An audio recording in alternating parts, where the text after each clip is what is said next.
Terpujilah Sang Bhagawa yang Maha Suci, yang telah mencapai penerangan sempurna. Terpujilah Sang Bhagawa yang Maha Suci, yang telah mencapai penerangan sempurna.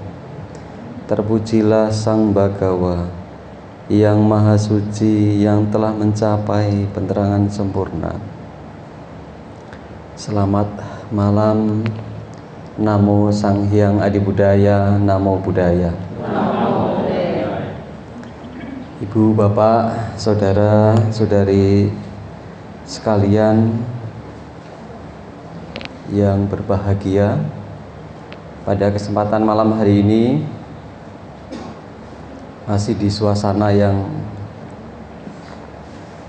social distancing, physical distancing. Kita tetap menggunakan protokol kesehatan, menggunakan masker, tetapi tidak mengurangi kita untuk melakukan kebajikan melalui berparita dan mendengarkan dhamma. Kenapa saya katakan tidak mengurangi nilai kebajikan? Karena pada malam hari ini kita bersama-sama akan membahas tentang dasar atau landasan kita sebagai umat Buddha dalam melakukan kebajikan. Di dalam agama Buddha, di dalam terminologi Buddhis, itu dikatakan sebagai dasa punya kiriyawatu. Ada 10 dasar landasan kebajikan, ya. Sebelum masuk kepada 10 dasar landasan kebajikan itu, tentunya kita harus memahami apa itu yang dimaksud dengan kebajikan. Karena setiap hari kita selalu mengatakan tentang kebajikan-kebajikan, ya. Bahkan kalau kita sering mendengarkan kalimat dalam agama Buddha, jangan berbuat jahat, tambahlah kebajikan. Nah, di situ ada kata kebajikan. Artinya, kalau kita membahas tentang kebajikan, itu bukan sesuatu yang asing. Benar ya Bapak Ibu ya? Tetapi perlu kita pahami bahwa kebajikan itu bukan semata-mata kita mudah melakukannya, yang penting berbuat baik, tetapi di sini dalam agama Buddha ada dasar-dasarnya. Nah, untuk itu Bapak Ibu, sembari nunggu PowerPoint-nya, ya, kita akan membahas apa itu yang dimaksud dengan kebajikan. Di dalam Kamus Besar Bahasa Indonesia, itu kebajikan diartikan sebagai sesuatu yang mendatangkan kebaikan, keselamatan, dan keberuntungan, atau bisa disebut juga sebagai perbuatan baik. Nah, artinya kalau kita, mungkin Bapak Ibu melakukan perbuatan yang baik, sifatnya seperti contoh berparita, mendengarkan dhamma. Tujuannya buat apa sih Bapak Ibu? Ketika kita berparita, tujuannya buat apa? Supaya apa? Supaya tenang. Yang lainnya apa jawabannya Bapak Ibu? Ini loh, kalau Bapak Ibu bakar dupa, baca parita, tujuannya buat apa? Buat apa? Kebajikan. Atau mungkin diantara Bapak Ibu ada yang menjawab, oh itu rutinitas saya Bante. Pokoknya kalau itu kelewatan, hati ini terasa bimbang, hati ini terasa galau, ya. Nah Bapak Ibu saudara sekalian, kalau kita mengatakan bahwa parita itu supaya tenang, bolehlah. Kalau parita itu kita baca supaya kita mendapatkan kebajikan, juga boleh. Tapi kita harus pahami makna atau definisi dari parita itu. Selain dikatakan, oh itu merupakan perbuatan baik, namanya perbuatan baik adalah kebajikan, tetapi kita harus tahu dasarnya. Parita itu artinya perlindungan, ya. Sama halnya seperti tadi definisi kebajikan supaya kita mendapatkan keselamatan. Karena ada perlindungan, maka akan terjadi yang namanya keselamatan. Seperti kita perumpamakan, kalau kita kehujanan, kepanasan, apa yang kita lakukan? Berteduh. Supaya apa? Dapat keselamatan, tidak kepanasan, tidak kehujanan. Maka berparita juga seperti itu. Maka berkebajikan, kita melakukan kebajikan tujuannya juga seperti itu. Ya, mendapatkan keselamatan. Keselamatannya berupa apa? Berupa macam-macam. Ya. Bapak Ibu yang galau baca parita, tenang, itu juga bagian daripada apa yang Bapak Ibu lakukan. Hasil dari apa yang Bapak Ibu lakukan. Ya. Itu tentang definisi, ya. Jadi definisi tentang kebajikan. Kemudian Bapak Ibu Saudara sekalian, ada satu kalimat yang Sang Buddha sabdakan kepada siswanya, yaitu tertera di dalam Dhammapada 116. Bunyinya adalah, bergegaslah melakukan perbuatan baik dan bersihkan batin dari kejahatan. Seseorang yang lambat melakukan perbuatan baik, batinnya akan bergembira di dalam kejahatan. Kenapa kita dianjurkan untuk bergegas dalam melakukan perbuatan baik? Ya, ini ada dasarnya Bapak Ibu. Dasarnya apa? Karena di dalam kehidupan ini bahwa dikatakan adanya hukum perubahan, dan perubahan itu sifatnya tidak pasti, sifatnya tidak dapat kita prediksi, tidak dapat kita ketahui, maka kita harus bergegas dalam hal-hal kebaikan. Satu contoh saja saya katakan, kenapa perubahan ini tidak dapat kita prediksi? Sama halnya dengan kematian, ya. Sama halnya dengan terjadinya karma buruk yang menimpa kita, ya. Tidak bisa kita prediksi. Kadang ada sebab atau gejala-gejala orang meninggal dunia itu tidak harus usia tua. Kadang yang muda saja ada yang meninggal. Ya, dan banyak orang merasa kaget. Ya, kan kebanyakan orang kita kan selalu kepo gitu ya. Itu yang meninggal sakit apa ya? Apalagi musim kayak gini gitu kan. Takut saya gitu ya, kan masih muda. Atau kadang malah dikasih bumbu-bumbu yang nggak enak, tuh kan akhirnya meninggal juga. Habis sih kalau nggak ada apa namanya, kalau sudah ada temennya kegiatannya cuma ngerumpi, itulah akibatnya gitu ya. Nah, kita sudah malah membumbui hal-hal yang tidak baik ya. Nah itu, maka kita dianjurkan untuk bergegas dalam melakukan kebajikan. Nggak usah nunggu nantilah, saya kan masih muda ya, nanti insapnya kalau sudah tua saja. Ya kalau kita tahu batas atau kadaluarsa hidup kita itu sampai kapan ya. Ya mungkin kalau makanan kan ada tulisan kadaluarsanya Bapak Ibu ya. Jadi kita tahu harus kapan kita makan, nggak boleh kita makan, batasnya kapan juga ada. Tetapi kalau kehidupan kita lahir di fisik kita tidak ada cap kadaluarsa. Kalau kita ada cap kadaluarsa, mungkin kita bisa punya pemikiran nanti dululah saya berbuat baiknya, ya. Kan saya jatahnya masih panjang, jatah saya masih puluhan tahun ya. Ya kalau ada kita mampu melihatnya. Karena kita tidak mampu melihatnya, maka dibanding kita mencari sesuatu yang membuat diri kita bingung. Apa itu yang membuat diri kita bingung? Pergi ke tempat-tempat orang yang katanya punya indera keenam. Ya, maka kadang-kadang ini kan banyak apa ya, orang yang suka rame gitu ya. Apalagi datang ke orang-orang yang sakti, apalagi yang ceramah ya, Oh, Bantenya itu sekali blessing, muka saya langsung kenceng. Ya, banyak yang datang. Bante itu kalau baca parita langsung terkabul. Ya. Bante itu kalau kasih gelang, ya, kan suka kan ya kita tuh kalau dikasih apa tuh namanya jimat. Ya, suka nggak Bapak Ibu? Hah? Suka nggak kasih jimat?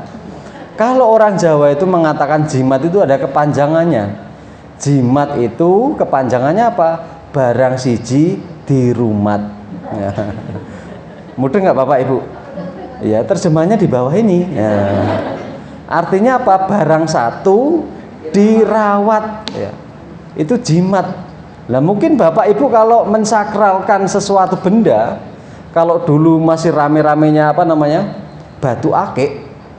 Ya, kalau batu akik itu dibawa kemana-mana, ya, mau sembahyang itu dibawa, ya, kalau setiap malam Jumat Kliwon dikasih minyak, ya, tapi bukan minyak makan ya.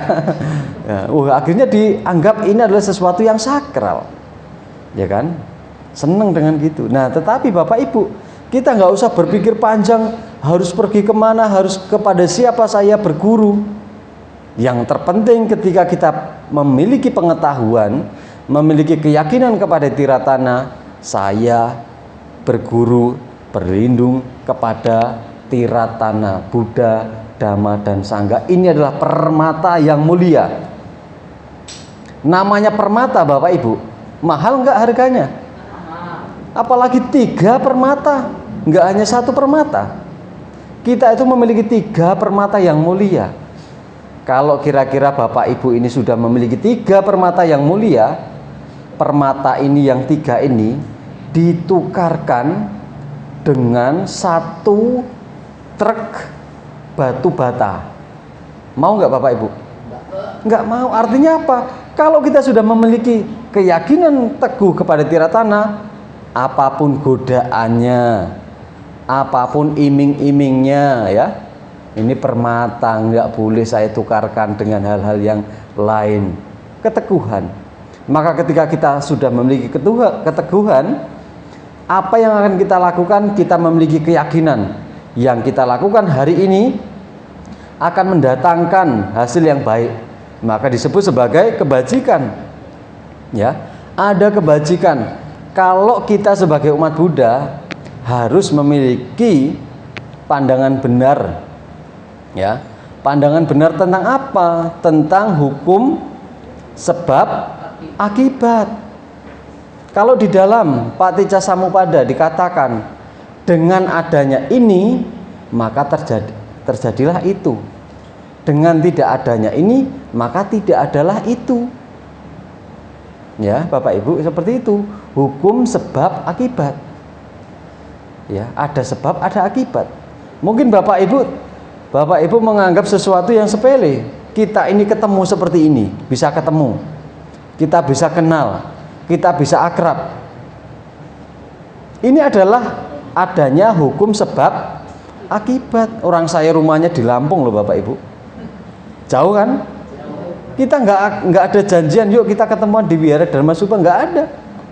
Bapak Ibu mungkin lahirnya juga ada yang dari Sumatera, ada yang dari Medan, ada yang pokoknya di segala penjuru Nusantara, ya kan? Tetapi kenapa kita disatukan dalam kondisi seperti ini? Ya, ini adanya hukum sebab akibat. Kalau umat Buddha tidak memiliki keyakinan, kepercayaan tentang adanya hukum sebab akibat, itu merupakan salah satu pandangan keliru kita.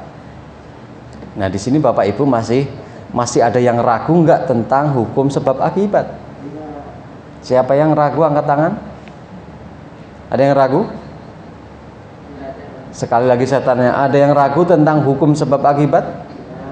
Nggak ada ya. Maka waktu saya ceramah di Wihara Ratana, saya mengatakan ada yang ragu, ada yang angkat tangan. Oh, ini nggak percaya.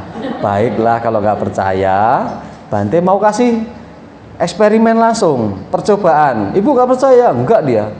Kebetulan hanya satu di antara satu satu ruang itu hanya satu yang angkat tangan. Oke, kalau ibu nggak percaya, mudah membuktikannya.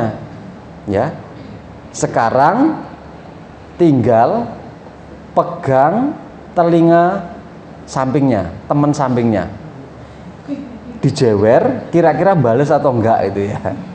Kalau bales ya itulah sebab akibat. Karena kita membuat sebab, ada akibatnya juga yang kembali kepada diri kita.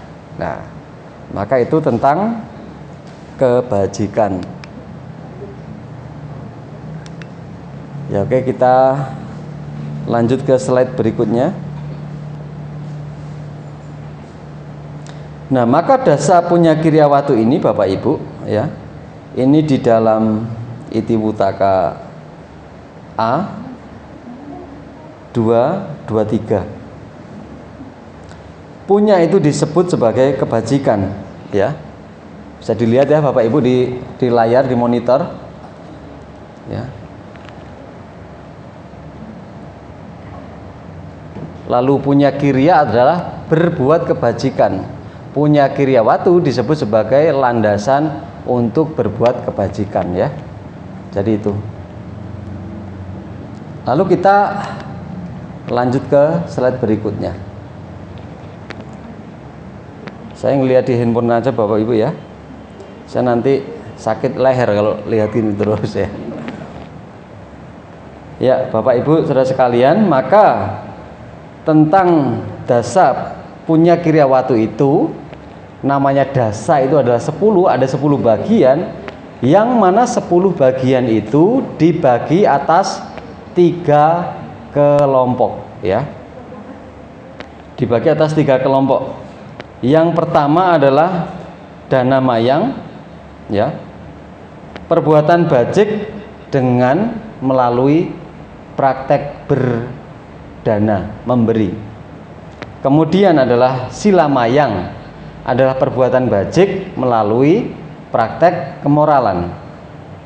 Lalu adalah bawana mayang, adalah landasan kebajikan melalui pengembangan pikiran, pengembangan batin ya. Jadi ada 3 bagian. Nah, 3 bagian itu Bapak Ibu saudara sekalian ya, itu kita bisa lihat mana yang bagian sila mayang, mana yang bagian daripada bawana, mana yang bagian daripada dana ya. Jadi yang pertama ini adalah praktek memberi. Kenapa di dalam dasa punya kiryawatu dana itu diletakkan yang paling atas?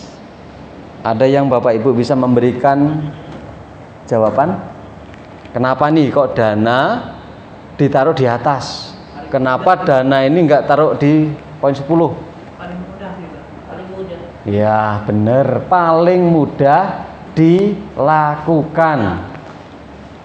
Nah sekarang masih ada yang mau nyangkal enggak? Dana ini kok paling mudah? Udah saya dana aja susah loh Bante gitu ya. Mudah enggak Bapak Ibu dana? Hah? Yo yang sini kayaknya wah ini berat ini Bante ya. Mudah enggak Bapak Ibu-ibu? Mudah ya? Ya mari kita berdana kalau mudah. Ya memang mudah. Dana itu mudah. Karena Bapak Ibu atau kita semua jangan pernah berpikir praktek berdana itu sulit. Kenapa demikian? Ketika seseorang mengatakan praktek dana itu sulit, orang tersebut mendefinisikan kata dana itu berkaitan dengan materi saja. Kalau hanya berkaitan dengan materi, pasti orang mengatakan sulit bagi yang nggak punya materi, mudah bagi yang memiliki materi. Tetapi dana tidak hanya terbatas dengan materi Bapak Ibu. Kalau Bapak Ibu nggak bisa dana materi, Bapak Ibu bisa dana tenaga. Di wihara ada kerepotan, ada yang perlu dibantu dengan tenaga, dengan bersih-bersih, itu juga praktek dana. Kalau materi nggak bisa, tenaga nggak bisa, apa yang harus Bapak Ibu lakukan? Dana dengan pikiran. Pikiran seperti apa? Memberikan solusi-solusi, kontribusi apa saja yang harus saya berikan melalui pemikiran saya, supaya apa? Ada kemajuan di wihara ini. Ya. Salah satunya Bapak Ibu punya pengetahuan nih, bisa dibagikan kepada sahabat-sahabatnya. Ini adalah juga praktek dana. Nah, sekarang yang menjadi pertanyaan, kalau materi nggak bisa, tenaga nggak bisa, pikiran nggak bisa, apa yang masih bisa dilakukan? Ya, ucapan juga boleh. Kalau materi nggak bisa, tenaga nggak bisa, ucapan nggak bisa, pikiran nggak bisa, apa? Jangan berbuat jahat. Ya, senyum ya. Dan apa tadi Bu? Jangan berbuat jahat. Jangan berbuat jahat. Ya, kalau semuanya itu nggak bisa, gimana? Masih ada yang bisa dilakukan enggak? Hah? Iya benar tadi, diem aja. Minimal kita tidak mengganggu. Ya, diem aja udah cukup Bapak Ibu. Ya, itu adalah perbuatan baik juga loh ya. Kan ada orang, ada sahabat kita yang berdana tuh, mentang-mentang punya duit dana terus gitu kan. Loh kita ini loh nggak ngapa-ngapain tapi melakukan perbuatan jahat melalui ucapan kita.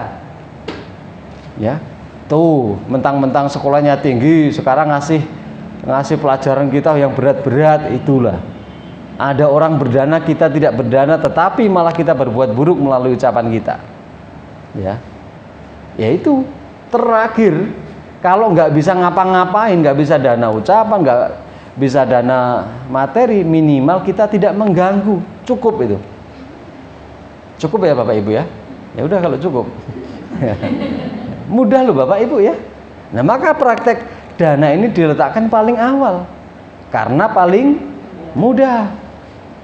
Ya, seperti halnya tiap hari selama Bante di sini pagi sama siang itu yang dana banyak sekali ya.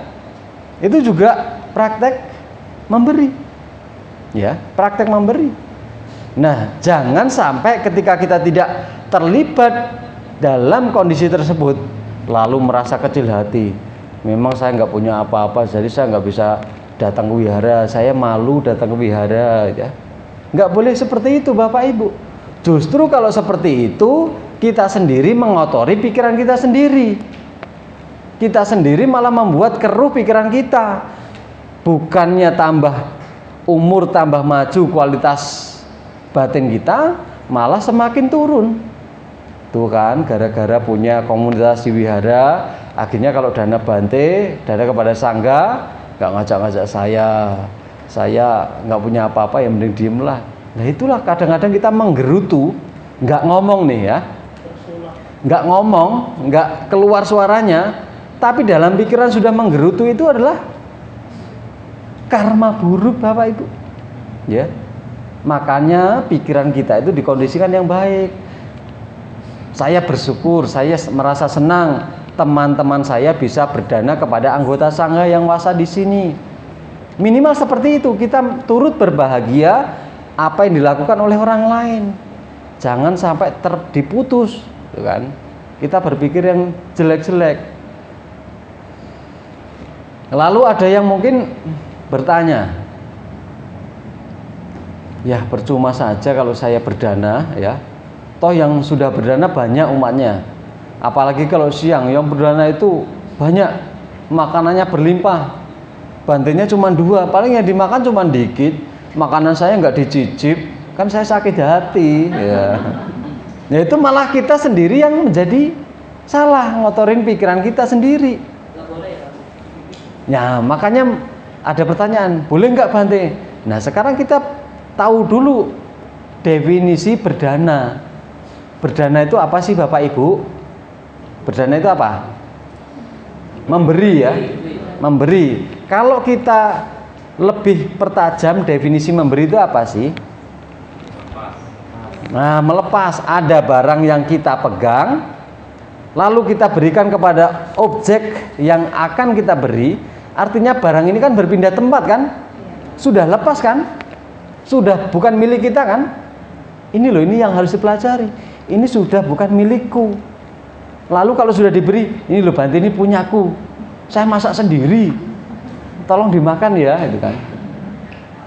Ada yang bilang gitu, saya ledekin, oh berarti masaknya nggak ada temennya ya, kok sendiri gitu ya.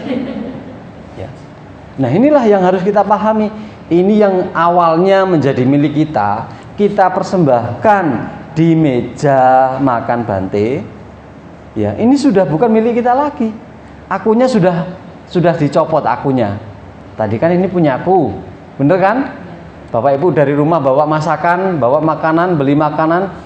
Ini makananku yang akan saya berikan kepada Bante. Makananku, ini loh Bante, saya berikan kepada Bante. Nah, ini sudah nggak ada akunya loh, sudah nggak ada label Bapak Ibu. Ya, nah inilah praktek melepas. Lalu bagaimana? Boleh nggak Bante lalu kita menggerutu kalau makanannya dimakan atau tidak? Lah kan ini sudah dikasih, sudah diberi. Bapak Ibu sudah melepaskan. Jadi nggak ada embel-embelnya lagi. Ini punya aku nggak dimakan, sedih lah aku masak capek-capek. Ya. Biasanya saya nonton sini terus saya capek-capek masak buat Bante tapi Bantenya nggak peka. Ini kan kadang Bantenya yang merasa salah. Tapi bukan seperti itu Bapak Ibu. Bapak Ibu sudah memberi, ya udah lepaskan. Ini punya aku, saya berikan, udah lepaskan. Lalu Bapak Ibu kan setelah berdana apa? Punya aspirasi. Semoga melalui kebajikan ini mendatangkan kebahagiaan, mendukung tercapainya nibbana. Yang terakhir itu demi kebahagiaan untuk saya selama-lamanya, itu loh kan. Apa enggak sudah kelewatan banyaknya berkahnya? Enggak hanya bahagia tetapi ditambahi selama-lamanya. Mungkin kalau ada tempatnya sebanyak-banyaknya itu ya. Ya kan? Nah ini loh, sudah punya aspirasi. Aspirasi itu mendukung atau berbuah sesuai dengan praktek Bapak Ibu. Kalau berdananya itu apa namanya, tarik ulur, tahu kan maksudnya tarik ulur? Sudah dikasih, tapi masih ada labelnya aku loh, Bante ini dimakan. Makanya dananya itu kayak ini loh, balapan motor, ya, gesek-gesekan itu. Jadi ini pokoknya yang siapa deket Bante duluan, ini saya taruh depan Bante supaya kesenggol duluan. Ya. Akhirnya kalau sudah balapan tergesek, kalau jatuh nggak kemakan. Ya. Jadi nggak usah perlu ini yang paling dekat. Ini kayaknya Bante Nata ini suka ini, saya kasih ini. Bante Nata saya pikir suka makanan yang asin-asin, saya kasih yang asin gitu kan. Wah, kan konotasinya yang asin itu pengen apa Bapak Ibu? Ya itu Bapak Ibu yang jawab ya. Nah itu tentang berdana loh Bapak Ibu ya. Maka saya pengen sekali berbicara tentang masalah berdana ini, seperti berdana kepada para biku sangga, supaya apa? Bapak Ibu yang berdana tidak sakit hati. Beda persoalannya ketika Bantenya sudah selesai, Bantenya lalu mengatakan, Bapak Ibu mari makan, kami sudah selesai. Itu sudah diberikan kembali kepada Bapak Ibu ya. Lalu setelah itu apa yang Bapak Ibu boleh lakukan? Serbu gitu ya. Gitu. Ya enggak apa-apa, itu kan sudah diberikan kembali gitu loh ya. Gitu ya. Jadi kita harus belajar masalah-masalah yang sederhana kadang membuat kita sepele tetapi membuat sakit hati. Tidak. Bapak Ibu nggak perlu dananya yang mewah-mewah lalu searching di Google apa sih makanan kesukaan Bante, ya nggak akan muncul ya. Bisa nggak perlu searching di Google, tapi bisa dilihat dari raut wajah Bante ya. Oh Bante ini apa namanya konvensional, ini pasti makanannya ya tradisional gitu ya. Tempe pasti suka. Bahkan yang menjadi khas Wihara Dhammasubha kalau siang itu jengkol ya. Makanya saya punya pikiran agak sedikit gimana gitu. Kenapa ketika Bante ceramah Bapak Ibu pakai masker? Jangan-jangan takut kalau aromanya ini tersebar di ruangan ini. Ya. Tapi enggak lah ya, Bapak Ibu menjaga kesehatan ya. Pertama menjaga kesehatan, kedua supaya tidak bau Bante ya. Ya, itulah Bapak Ibu ya. Jadi nggak usah kecil hati, mau berdana bisanya berdana minuman boleh, berdana buah boleh, berdana obat-obatan juga boleh. Mungkin kita punya aspirasi macam-macam. Kalau kita berdana makanan, kelak kita tidak akan kesusahan cari makan. Kalau kita dana obat-obatan, kelak kita memiliki usia yang panjang. Apalagi kalau kita dana jubah, dana pakaian, kelak kita tidak kesusahan mencari pakaian. Ya. Lalu apalagi aspirasi Bapak Ibu? Nah, Bante, saya besok supaya panjang usia saya, panjang rezekinya saya kasih dana makan siang berupa kacang panjang. Kacang panjang itu beda sama celana panjang. Kalau celana panjang dipotong jadi celana pendek, tapi kalau kacang panjang dipotong tetap kacang panjang. Jadi supaya rezekinya panjang, tidak gitu ya Bapak Ibu. Nah, itu tentang berdana Bapak Ibu, ya. Kemudian yang kedua adalah sila atau moralitas. Ya, ini sudah sering kali kita belajar tentang ini. Bapak Ibu punya berumah tangga memiliki 5 moralitas, itu dijalankan. Nah, maka ada kaitannya tentang dana dengan sila dan dengan moralitas. Apa Bapak Ibu? Coba mari kita belajar bersama. Kaitannya apa sih dana dengan sila? Apa Bapak Ibu? Yang bisa jawab ada hadiahnya. Lalu berpikir keras, ada hadiahnya gitu. Artinya apa? Kita itu bekerja keras karena apa? Ada iming-imingnya. Ya. Kenapa? Ada enggak kaitannya? Berdana dengan sila, dengan moral. Ada enggak? Ada Bapak Ibu. Jadi kalau Bapak Ibu berdana, kalau tidak menjaga moralitasnya, dananya, perbuatan bajik dari dananya akan berkurang. Bukan sia-sia, tetapi kalau biasanya 100%, ini yang mungkin tinggal 60%. Saya berikan satu contoh. Bantenya sudah duduk di meja makan. Bante, maaf saya telat. Ini Bante makanannya tolong tangkap. Set. Ya. Iya. Kan ada korelasinya ya. Kalau dana tidak dijaga moralnya ya, kebetulan Bantenya waktu dilempar itu nggak melihat, kena kepalanya. Ya. Kepalanya sudah nggak bulat, ya, benjol gara-gara kena mangkok gitu ya. Maka sila juga harus dijaga.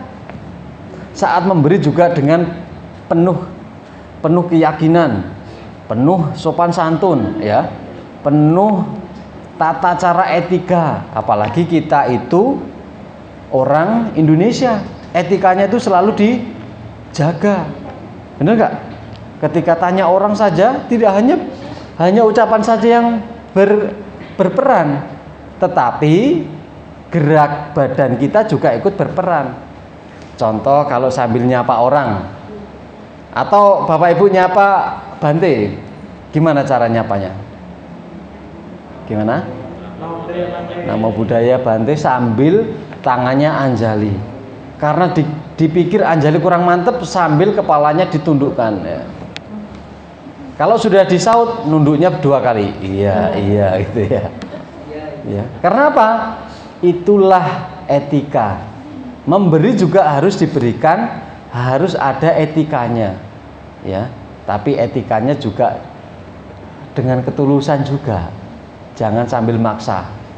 Bante, ini sopan santun loh ya. Sopan santun loh. Bante, tolong diterima persembahan makanannya. Sambil bawa pisau, awas kalau nggak diterima. Ini halus kata-katanya, tetapi tindakannya, moralnya nggak bagus, ya kan? Itu harus dijaga. Maka dana dengan sila ini sangat berkaitan. Maka kalau kita melihat 8 jalan mulia, ya, itu kan ada sila, samadhi dan panya. Itu juga berkaitan. Ini juga berkaitan. Dana dengan kemoralan juga berkaitan. Ya. Bapak Ibu jangan khawatir, masih banyak Bante ya buat minggu depan gitu ya. Saya itu sudah tahu gerak-geriknya. Wah, ini masih banyak lagi ya. Jadi sebelum Bapak Ibu sudah berpikir jelek, saya sudah cut duluan ya. Ini 10 lagi, ini baru 2. Ini sudah jam 7:30 gitu ya. Aduh, Bante udah keroncongan, nggak selesai. Tenang, nggak saya selesaikan. Ini buat sesi yang berikutnya ya. Kemudian Bapak Ibu, bawana ya, pengelolaan batin ini yang ketiga ya. Pengelolaan batin. Pengelolaan batin ini juga sangat mendukung sekali ya.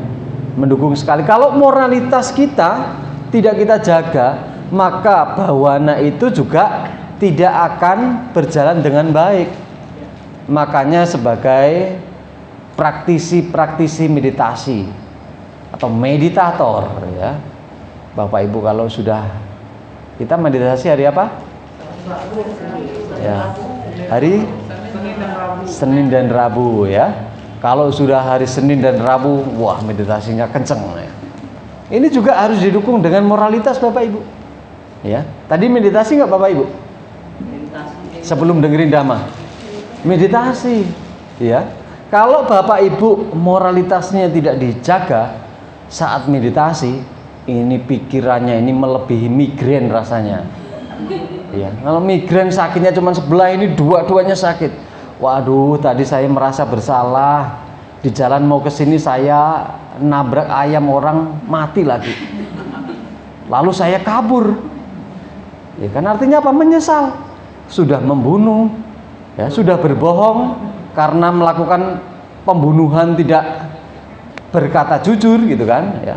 Banyak hal-hal yang sudah dilanggar. Akhirnya apa? Saat meditasi, gimana ya ayam tadi?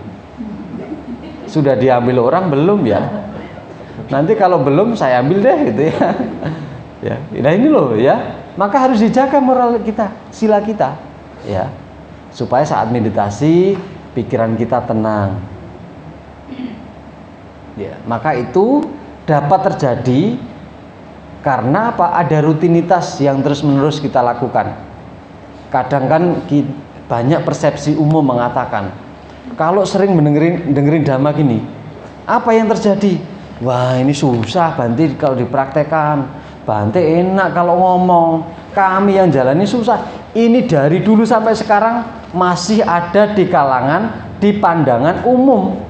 Ini susah kalau dipraktekkan. Memang kalau dipelajari mudah, saya ngerti. Kalau dipraktekkan susah, ya. Nggak bisa saya. Saya bisa kok ngomong seperti ini, bisa. Nah, kata-kata seperti ini sudah dari dulu kadang-kadang membuat diri kita enggan menjalaninya. Karena sudah apa? Di pikiran kita ini sudah didoktrin susah, nggak bisa, ya, nggak mampu, ya, selamanya nggak bisa, nggak mampu, begitu, ya. Jadi maka sekarang itu kita itu harus apapun kondisinya saya bisa melewati, saya mampu untuk menjalankan, jangan sampai berpikir nggak mampu. Mungkin Bapak Ibu kalau mendengar kata-kata meditasi, wah meditasi itu kalau meditasi lama, pasti saya nggak mampu. Saya duduk 10 menit saja sudah kewalahan. Benar nggak? Sudah kesemutan. Tetapi malam hari ini Bapak Ibu sudah duduk berapa jam ini? Dari jam 6 sore sampai sekarang. Mampu nggak? Mampu Bante, tapi terpaksa dikit. Itulah kekuatan karena kepepet. Bahasa Inggrisnya the power of kepepet ya. Kalau sudah kepepet itu muncul semua energi kita. Pokoknya harus kuat. Saya depan Bante harus kuat. Kaki saya nggak akan berubah posisinya sebelum lonceng berbunyi sebanyak 3 kali ya. Karena kepepet. Nah, itulah Bapak Ibu ya. Kemudian setelah bawana ada rasa hormat. Maka di dalam Manggala Sutta itu dikatakan menghormat yang patut dihormati adalah berkah utama. Maka menghormat itu bagian daripada kita menciptakan berkah. Ya. Bapak Ibu memberi salam kepada sahabatnya dengan beranjali, itu adalah rasa hormat. Bukan berarti hormat itu harus begini ya. Nanti sama Bante, namo budaya Bante, itu nggak boleh ya. Jadi kita punya sikap anjali ya anjali ya. Gitu kan ya. Beda ya. Nanti dikira Bantenya tiang bendera ya. Rasa hormat. Hormat ini tidak hanya dilihat dari sikap saja. Kita tidak bisa terlepas dari 3 pintu karma itu. Pikiran, ucapan, tindakan. Ya. Bapak Ibu berucap yang baik kepada orang yang lebih tua itu juga bentuk penghormatan. Berucap halus kepada orang yang lebih tua dibanding kita secara usia itu juga hormat. Makanya saya kalau berbicara kepada orang yang lebih tua itu kadang-kadang bingung. Berbicara halus, takutnya nggak kedengeran, ya. Berbicara keras, takutnya nantangin, gitu ya. Ya, gitu ya, Bapak Ibu ya. Jadi rasa hormat itu bisa Bapak Ibu wujudkan melalui kata-kata, ya. Bisa seperti itu. Contoh kalau sudah siang, Bante, ini kan halus ya kata-katanya ya. Bante sudah makan belum? Gitu. Halus nggak Bapak Ibu? Kalau belum halus saya lebih perhalus lagi. Bante, terlalu halus ya. Ya pokoknya biasa aja.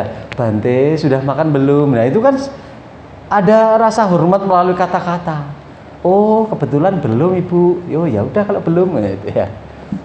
Itu maunya hormat tetapi endingnya nggak ada apa-apa itu ya. Ya. Kemudian rasa hormat itu juga bisa diwujudkan dengan sikap. Kita dari kecil itu diajarin kalau kita berjalan tapi orang yang lebih tua duduk lebih rendah dibanding kita yang berjalan, maka saat berjalan kita sembari menunduk ya, permisi gitu ya. Tapi bukan nunduk itu cari uang mana ya, tidak ya. Tapi ada sikap yang Bapak Ibu wujudkan untuk memberi rasa hormat ya, menghormat kepada yang patut dihormati adalah berkah. Jadi Bapak Ibu kalau mau menciptakan berkah yang berlimpah-limpah juga bisa diwujudkan melalui praktek dana. Bapak Ibu sudah menciptakan berkah untuk diri sendiri. Bapak Ibu menciptakan berkah melalui praktek kemoralan. Bapak Ibu menciptakan berkah untuk diri sendiri juga. Bapak Ibu menciptakan berkah melalui samadhi atau bawana. Kemudian Bapak Ibu menciptakan berkah melalui bentuk-bentuk penghormatan. Kalau dalam agama Buddha macam-macam bentuk penghormatan. Anjali itu juga penghormatan. Pradaksina juga bentuk penghormatan. Namaskara juga bentuk penghormatan. Ya, bukan berarti kita pradaksina itu lalu mendefinisikan berhala. Lalu kalau kita itu bersujud bernamaskara mendefinisikan minta-minta ya. Lalu kalau kita beranjali ya, tandanya bukan berarti bukan muhrim, nggak mau salaman cuman anjali, kita kan bukan muhrim gitu ya. Tidak, tetapi itu adalah bentuk penghormatan yang sampai saat ini kita lakukan ya. Maka kalau di negara-negara Buddhis bentuk penghormatan dalam atau saat dhamma di sana, saya pernah mengikuti tradisi Myanmar. Ketika bantenya ceramah itu kita itu beranjali Bapak Ibu. Ya. Saya ulangi, ketika bantenya ceramah, yang mendengarkan itu sambil dengar sambil anjali sampai selesai. Entah itu 1 jam, 2 jam beranjali. Bukan berarti saya ngomong gini maksa Bapak Ibu, enggak. Tenang aja ya. Takutnya ini Bante nyindir ini gitu ya. Tapi kan kita jadi orang nggak boleh gampang baper ya Bapak Ibu ya. Tahu ya baper ya Bapak Ibu? Sejenis roti yang dimakan itu loh. Wafer itu ya. Ya Bapak Ibu ya. Saya rasa mungkin sampai sini dulu ya Bapak Ibu. Ya. Nanti next ke depan baru kita lanjutkan kembali part kedua ya. itu masih banyak ya. Jadi kita berhenti sampai sini pada bentuk penghormatan ya. Jadi intinya di antara ke-10 kita masih bahas 4, kelanjutannya adalah untuk minggu depan. Nah Bapak Ibu, artinya saat melakukan perbuatan baik kita itu juga harus punya dasar-dasarnya. Kalau dasarnya nggak kuat, apa yang kita lakukan dalam bentuk kebaikan pasti selalu kita ungkit-ungkit. Wihara Dhamma Subha ini besar seperti ini, kalau nggak saya nggak jadi ya. Itu karena apa? Tidak ada landasannya. Bante Nata saat di sini gemuk, kalau nggak ada dana makan saya nggak gemuk. Ya. Ini kalau nggak ada dasarnya kan ngungkit-ngungkit gitu. Tuh kan bantenya sombong, padahal tiap pagi saya kasih makan. Ya itulah diungkit-ungkit. Bukan bantenya sombong ya, memang stylenya seperti ini gitu ya. Bantenya galak, kalau ngomong suaranya keras-keras. Enggak seperti itu, emang itu stylenya gitu ya. Ya. Jadi jangan hanya melihat orang itu dari kulitnya saja Bapak Ibu. Ya, bukan berarti kulit hitam itu lalu jelek, tidak. Ya, kulit hitam itu bukan berarti lalu wah ini serem galak. Bantenya itu kulitnya hitam pasti jahat, itu tidak. Itu mungkin ya hanya apa ya? Kalau di sinetron kalau orang galak itu diwujudkan dari fisik, tidak. Kita tidak boleh nyerang fisik gitu ya. Memang hitam ini bawaan. Maka saya bersyukur jadi orang yang berkulit hitam. Loh, ada keuntungannya. Kalau putih kan gampang kotor. Tuh. Kalau hitam nggak gampang kotor. Makanya Bante nggak mandi nggak kelihatan. Ya. Ada alasannya, ada dasarnya. Maka kalau diserang, oh Bante itu hitam, nggak masalah, itulah. Maka supaya saya kelihatan putih, cari teman yang lebih hitam. Kebetulan kita sama-sama hitam. Tuh kan seneng Bapak Ibu kalau gitu ya. Ya jadi nggak ada bedanya Bapak Ibu ya. Ya itulah Bapak Ibu. Jadi kita hidup ini nggak boleh terlalu baper. Kalau terlalu baper kita malah menderita Bapak Ibu. Nah kalau kulit seperti ini kita dikatakan bantenya putih ya, ini malah penghinaan ini. Iya, pencemaran nama baik.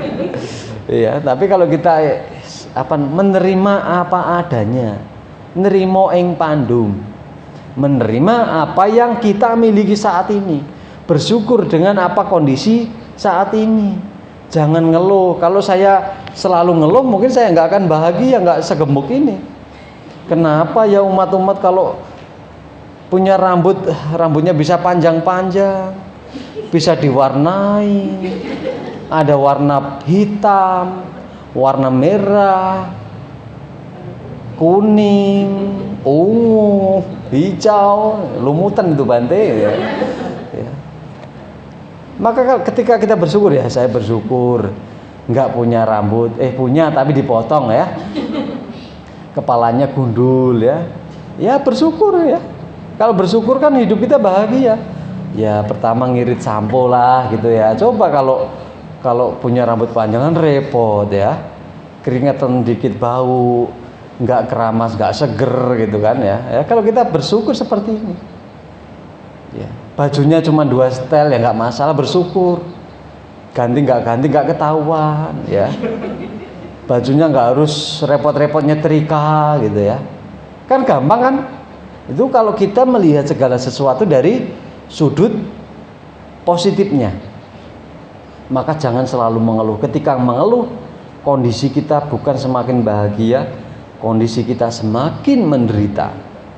Bapak Ibu ngeluh nih pakai masker. Sudah berapa bulan Bapak Ibu pakai masker terus? Ya kan? Kalau ngeluh terus pakai masker ini kayak terbebani ya. Waduh, saya terbebani sekali kalau pakai masker kemana-mana. Saya nggak bisa mencium udara bebas, udara segar, karena udara yang keluar adalah udara saya sendiri. Tergantung apa yang saya makan. Kalau saya makan jengkol, keluarnya jengkol. Dan itu tidak bisa bagi-bagi kepada temannya. karena udaranya cuma muter di masker gitu ya. Nah itu kalau kita sudah bisa bersyukur ya, saya bersyukur karena kalau saya bersyukur ketika pakai masker, saya selama pakai masker sudah tidak diejek lagi kalau saya ompong. Gitu kan, aman kan? Ya. Karena saya pakai masker, saya cemberut, saya senyum, nggak ketahuan. Makanya kadang kita itu latah saat foto 1, 2, 3 senyum, padahal sudah senyum ya ketutupan. Ya. Itu ya Bapak Ibu ya. Maka kita harus menerima ya Bapak Ibu ya. Bisa menerima kondisi saat ini. Terima kalau Bantenya ceramahnya lama, ya terimalah. Jangan ngeluh, ayo Bante selesai itu. Jangan ya. Tapi diterimalah ya. Dapatnya di sini Bantenya cuma 2, kalau ceramah ya cuman ini, cuman itu, cuman ini, cuman itu. Ya. Kalau bosen ya nggak usah liatin Bante. Maka kan saya pakai slide itu supaya Bapak Ibu nggak ngeliatin saya. Supaya nggak bosen ngeliatin ini loh TV ya. Biar nggak bosen nggak Bapak Ibu? Saya yang bosen. enggak ya. Jadi kita harus bahagia. Jadi sering ketemu ya kan, harus tambah bahagia, tambah akrab. Bukan berarti kita itu semakin sering ketemu malah tambah benci. Maka kadang-kadang kita itu kebolak-balik sama binatang. Kenapa saya katakan? Coba kalau Bapak Ibu lihat seekor sapi ya. Seekor sapi ya. Sapi satu dengan sapi yang lainnya yang belum ada dalam satu kandang itu. Sapinya baru diambil dari kota lain. Ketika baru ketemu, apa yang terjadi? Dia itu kalau bahasa Belandanya itu serudukan ya. Adu kepala ya. Marahan, musuhan, berantem. Itu baru ketemu karena belum kenal. Tapi kalau sudah kenal, ya nggak akan berantem lagi. Tapi kadang-kadang, ini kadang-kadang loh ya. Kadang-kadang manusia itu awalnya baik saat kenalan. Halo, nama kamu siapa? Nama aku Mawar gitu kan. Lembut. Tapi saat kenal kelihatan boroknya. Kelihatan jeleknya ya. Awalnya baik, lama-lama jadi berantem, musuhan, saling sindir lewat media sosial ya. Ini tidak baik ya. Makanya kita itu ketemu di awal baik, di pertengahan juga baik, di akhir pun juga baik. Nggak boleh kita benci orang loh Bapak Ibu. Semakin kita benci orang, bencinya begitu kuat, kelahiran kembali akan ketemu. Hati-hati loh Bapak Ibu benci Bante, ketemu nanti. Kalau Bapak Ibu benci sama pasangan hidupnya, kelahiran akan datang, ketemu lagi. Maka nggak boleh membenci, ya, nggak boleh membenci. Sejahat-jahatnya orang lain melakukan perbuatan kepada kita, nggak usah terlalu menggebu-gebu untuk membalasnya, ya, nggak terlalu boleh membenci, ya.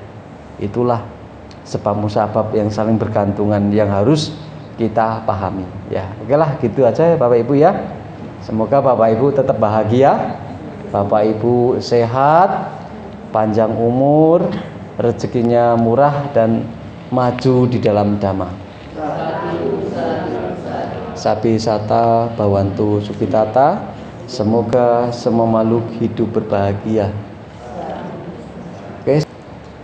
Mari Bapak Ibu kita beraspirasi untuk kebaikan, untuk kebahagiaan bagi kita untuk selama-lamanya. Ulangi setiap kata-kata Bante. Sambil beranjali kita beraspirasi. Idang me punyang Nibbanasa Pacayo hotu Idang me punyang Bodhinya nasa Pacayo hotu Imang punyang Bagang Sabak satanang Dema Sabe sata Awera Abya paja Aniga Sukita hotu Suki atanang Pariharantu. Semoga jasa kebajikan saya bisa mendukung pencapaian nibbana. Semoga jasa kebajikan saya